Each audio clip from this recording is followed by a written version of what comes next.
The most horrific thing happened to me when I was 11 years old, 15 years ago, and I can still remember it so vividly.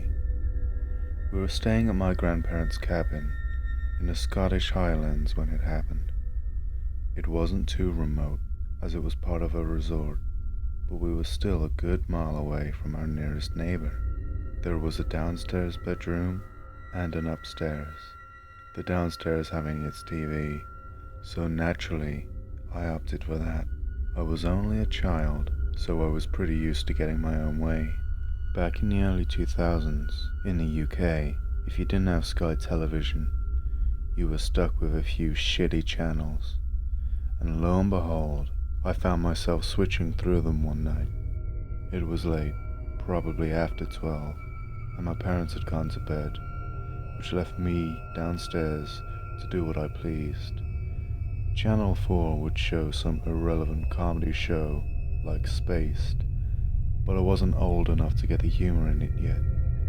Late night Channel 5, on the other hand, would always be showing something I certainly didn't understand, but couldn't take my young eyes off. Soft-core blue movies. Many as a kid from my generation could recount their tales of staying up late to see what Channel 5 had on offer, then watching on in excitement with their TVs muted. During one of the ad breaks, I decided to grab a Coke from the fridge, crossing the darkened living room to the kitchen on the other side. It struck me how oddly cold it was in there, and soon I realized the front door was wide open. I was sure my dad had locked it. As I went to close it, I was stopped in my tracks. You know that way when you see something, but you're so tired, it takes a few seconds to register.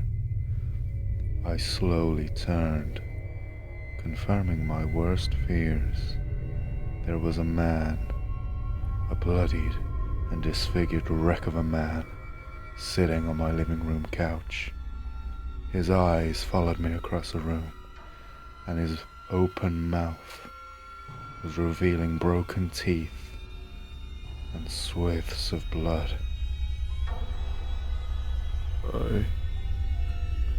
I think I'm dead, he gurgled, the blood leaking from the side of his mouth and cascading down his chin. I was frozen, unable to move, unable to scream.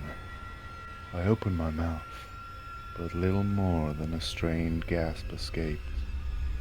I can still remember that painful feeling in my stomach, a horrible knotting and churning as my guts tightened. He was dressed in a suit which had seen better days. The stitching was all frayed, and mud crusted the bottom of his trousers. My eyes followed the shape of him as he sat there, gawping at me. When they reached his face, man, I'll never be able to erase that memory. Face is maybe the wrong word.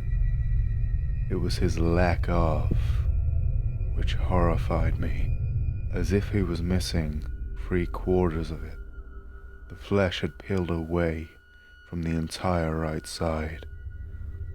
All that remained was bloody tissue and yellowy, fat gulps that littered his face like some horrible acne. Come here. His gurgled voice rang out again as he patted the seat next to him. I couldn't even get a good read on his age. His right eye was bare off its lids and muscle tissue, just an orb, which darted back and forth so freely it was as if it had a mind of its own and was scanning the room of its own accord. We need to finish it. Blood oozing from his broken face, flooding from behind his mangled teeth like a bursting dam. I still couldn't scream.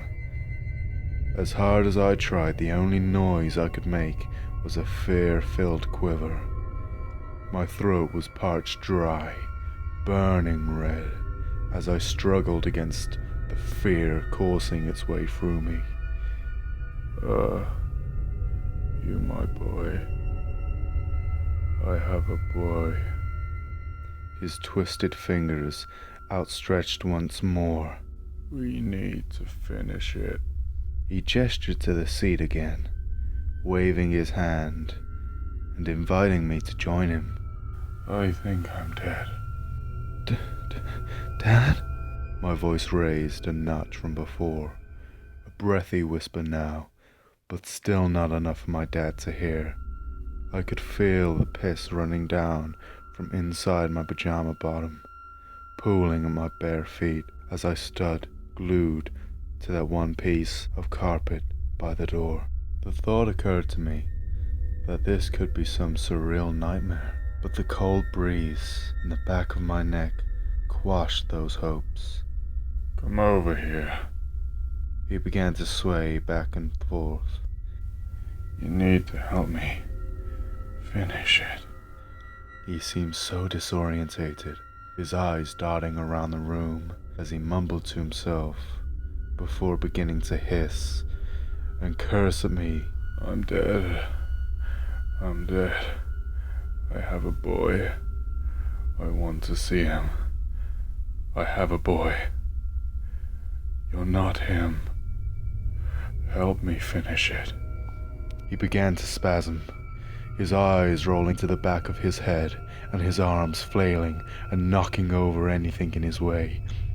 I think it was then that my shrilled shriek finally escaped and my dad came screeching down the stairs. I remember the look of terror in his eyes, sheer horror and confusion. His first move was to scoop me up and bundle me under the staircase into my mum's arms. Then he dialed 999, and my mother and I retreated to my room upstairs as the sirens began to ring out in the distance. I remember how we were all huddled in that room. We were a mess of panic and confusion. I could still hear him calling out, begging for me to come sit beside him. I could hear my dad trying to calm him down, but it was no use.